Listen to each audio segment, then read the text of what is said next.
നവരാത്രി ഒന്നാം ദിവസം ധരിക്കേണ്ട വസ്ത്രത്തിൻ്റെ നിറം മഞ്ഞ. ഇത് ശുഭാപ്തി വിശ്വാസത്തിൻ്റെയും സന്തോഷത്തിൻ്റെയും സൂചനയാണ്. നവരാത്രിയുടെ രണ്ടാം ദിനം പച്ച നിറമാണ്. ഇത് പ്രകൃതിയുടെ നിറമാണ്.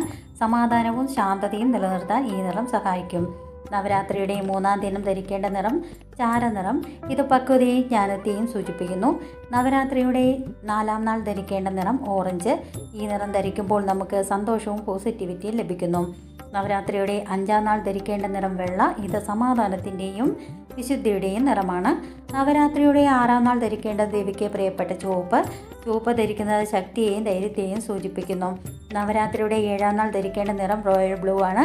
ഇത് സമൃദ്ധിയും ചാരുത, ശാന്തത എന്നിവയുടെ പ്രതീകമാണ്. അത് നീല കളറാണ് സൂചിപ്പിക്കുന്നത്. നവരാത്രിയുടെ എട്ടാം നാൾ ധരിക്കേണ്ട നിറം പിങ്ക്. ഇത് സ്നേഹം, വാത്സല്യം, ഐക്യം എന്നിവയുമായി ബന്ധപ്പെട്ടിരിക്കുന്നു. നവരാത്രിയുടെ ഒൻപതാം നാൾ ധരിക്കേണ്ടത് ആഡംബരത്തിൻ്റെ